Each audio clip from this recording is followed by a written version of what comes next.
What's up, guys? It's your boy, Mr. Dunn, coming back to you with another STAAR review video. And this time, we're going to be talking about the Industrial Revolution within the United States, which is also known as the Gilded Age.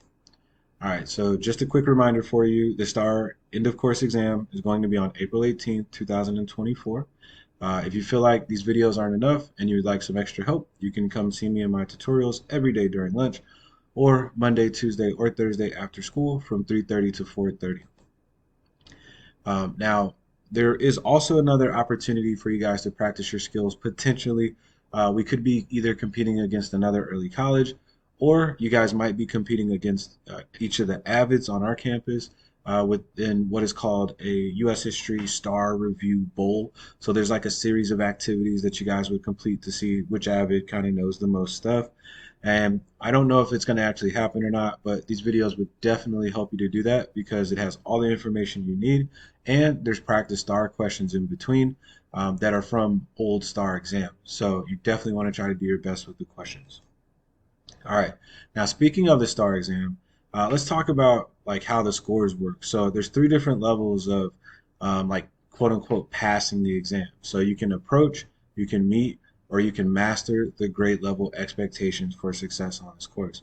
Now, if you don't approach, then you don't pass. But look how low the approaching score is. It's only a 28. So you could literally get 28% of the questions right and still pass.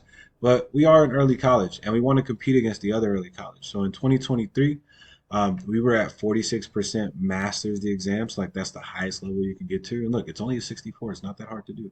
But look at where we fall in comparison to the other early colleges. Like we're second to last. And I know that we can do better than that. So let's try to put in a great effort this year so that we can match some of those higher scoring early colleges. All right, now there's these top five categories of information that give you everything you need to know about the Gilded Age. So if you understand these things, you pretty much know everything you need to know. So the first one is technological innovations, which then leads to industrialization, of course, which leads to immigration because more people come for those industry jobs to migrate to the United States. And then there's urbanization, so cities grow. And then as cities grow, people look for other opportunities in other regions, and there's westward migration. So you can pause here and check out this stuff now, but we're going to talk about it all today. But these are your top five umbrella categories for the Gilded Age. All right, so what is the Gilded Age, right? So like the word gilded literally means shiny on the outside and not so great on the inside. So the United States was kind of like that at the time. Like it was shiny on the outside. We have a lot of industrialization going on, extreme wealth. You have all these monopolists or these entrepreneurs who are making all this money, but a lot of people are in incredible poverty and they're extremely poor. And there's a lot of political corruption, and immigrants are being exploited for their labor. So there's a lot of good things, but there's also a lot of bad that comes with it too. All right. So, what are these technological innovations? The first one is the Bessemer steel process. It was just a process for producing steel much more efficiently and quickly. And so, before the Bessemer steel process, like just an example of this is that buildings would have only been like 4 stories or so tall. But after the Bessemer steel process, we have more steel available now. So now we're building skyscrapers and railroads that are crossing the country, and we have improved machinery and factories because we have the steel to build these things. Another great innovation or discovery of a resource is oil. So they find it in Pennsylvania in 1859 within the United States. And then it was first used as like a lubricant within like factory machinery, but then later it would be used in the internal combustion engine to create, gasoline for cars. All right, so electricity, what does that do for us here? So it leads to the innovation of the telegraph. And this is a little bit earlier, but people communicated like over like a telephone line essentially, but with the series of beeps. There wasn't a voice communication yet. And then the light bulb. This is a great innovation because obviously like it lights people's homes and it lights the streets and all this great stuff. But for businessmen, it was great because now they could expect their workers to work longer hours because they could just flip on that light switch and get the workers to work it. Another great innovation is the telephone, right? So this is what led to voice communication. So now people could communicate over vast distances through voice. And as I always say, anytime people can communicate much more efficiently, then you can make money much more efficiently. You also get the sewing machines. So people are making clothes cheaper, faster, and even at home. You have typewriters. Eventually, we'll get airplanes. So all of these technological innovations lead to more economic activity, which is great for the economy. Now, the growth of the railroads. So, in the West, we already know that there was that gold rush where people fled to the West to go find that gold. But after that, hundreds of thousands of migrants moved to the West to, live and figure out their lives there.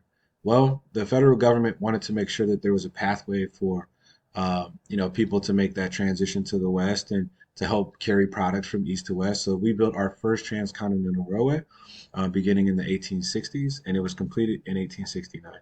Now, we do need to know that there were a group of laborers, immigrants, who worked on the Transcontinental Railroad. So, on the western portion of it, you had Chinese laborers, and on the eastern portion of it, you had Irish laborers and free African Americans. And they kind of built from each side, east and west, and they met at Promontory Point, Utah. And we had our first transcontinental railway. All right, now because we had that railway and a bunch of other ones, we started to develop what's called a national market. That means that people all across the United States were selling goods back and forth, communicating back and forth, telegraph, telephone, sending things back and forth. And one of the ways that they do that is through the mail order catalog. So this makes products much more available to people in rural areas. It's kind of like a magazine that you order out of. So you figure out what you want to buy, you send in your order sheet with your money, and then maybe a couple of weeks or a couple of months later, you'll get what you want. And this was great for farmers who lived in those remote areas. But the great thing about this is that it expands the market. More people can buy more stuff, and more money can be made and spent.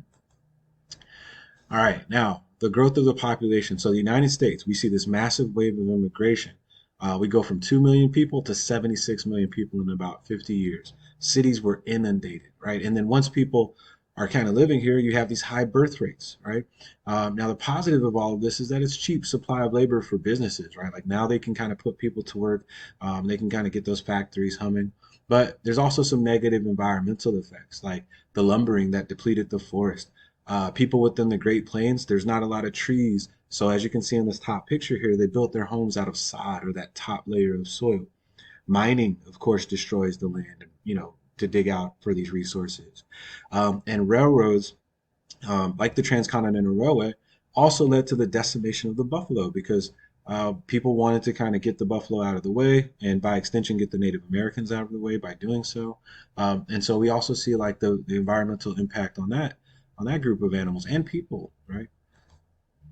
Okay, so there's new types of business organizations here, and it's the corporation. So corporations are companies that are chartered or kind of sanctioned by the state, and they can be recognized almost like a person.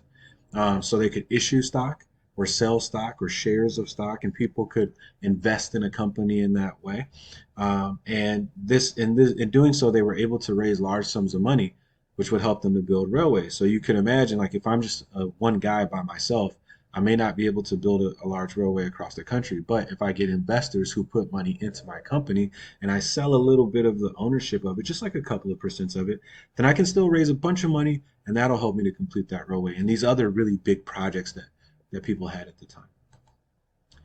All right, now all of this, of course, falls under that free enterprise system. You have to remember the United States operates under a capitalistic system, which means that if you want to start a business, you can do that. It's up to you. You can choose what you want to buy, sell, where to work, what to make, as long as it's legal. And of course, these captains of industry who were kind of over that were these entrepreneurs, these people that invested their time, their money, their skills, their knowledge, their resources, kind of gambling within the business world to try to make more money. And they do. And so there's a lot of guys that make a lot of money during this time. And here's some examples of them. So we got John D. Rockefeller. He was over that oil industry. Cornelius Vanderbilt. He was over like railroads kind of. And then Andrew Carnegie, he was a steel guy. And then J.P. Morgan was a banker, a great banker, all great businessmen. And so there's two ways of looking at them. You could consider them as captains of industry, which is, it means like it's a positive kind of connotation. These are business leaders who contributed positively to the economy. Or you could look at them as robber barons, these guys who created these really big businesses but were ruthless in their business tactics and they didn't really pay their employees like that. So there's a couple of ways to look at them. There's both positive and negatives.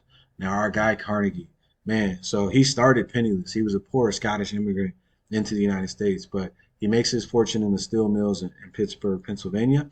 and then he kind of like makes his way, kind of creates his own company. He undercuts the competition. He buys his own iron fields, his own coal mines. So he just starts to try to, like, little by little, take over that steel industry from the bottom up. And within his businesses, like any kind of labor unions that were formed, he definitely worked to suppress them. He paid low wages. He forces his laborers to work 12 hours a day. But because of that, he was able to amass tremendous amounts of wealth. Now, because he started out as poor, he probably remembered where he came from, and so that led to his ideology of the gospel of wealth. And this meant that the rich had a duty to give back to others to help them to climb the ladders of success. So he built a bunch of libraries and invested back into communities to help people to try to obtain the type of wealth that he had. All right, now Rockefeller, he's our oil guy. He also used some ruthless business tactics to drive out his competition. And then eventually he would just buy them out. So he controlled like 90% of the oil industry at one point, and his company was the Standard Oil Company, and he owned most of it for sure. All right. Now, these big businesses, the reason that they were able to operate like this is because the government really didn't do anything to stop them. And it was under this policy of laissez faire. We know that word. It just means hands off, right? So the government didn't regulate, it didn't make any laws to try to control these businesses and to stop them from doing what they were doing or to like fight for the rights of workers. Like the government literally just kind of sat on its hands and watched all of these negative things happen because that's what the government just did at the time. All right. Now, there were some laws to try to limit the control of big business, like the Interstate Commerce Act, which was regulations for railroads. They had to kind of stop charging people so much. They passed, some state laws, the farmers did, but they were found unconstitutional. So the government steps in here to kind of help out that group of people. The Sherman Antitrust Act was aimed at stopping monopolies and trusts from engaging in unfair business practices. All right, now for labor unions, there's a couple of them that we need to know. Like the workers are working a lot of hours, crazy conditions, children are working, women are working. And so labor unions come up to help, fight for people's rights. You have the Knights of Labor that fought for both skilled and unskilled workers and black and white workers. Didn't matter who you were. But then that was kind of replaced by the American Federation of Labor, which only fought for the rights of white men and for skilled labor. So you have to have some type of skills to be in that union.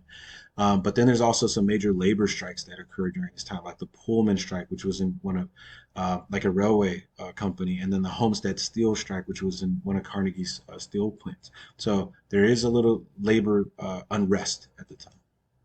All right, and that's it, guys. You guys have a good one.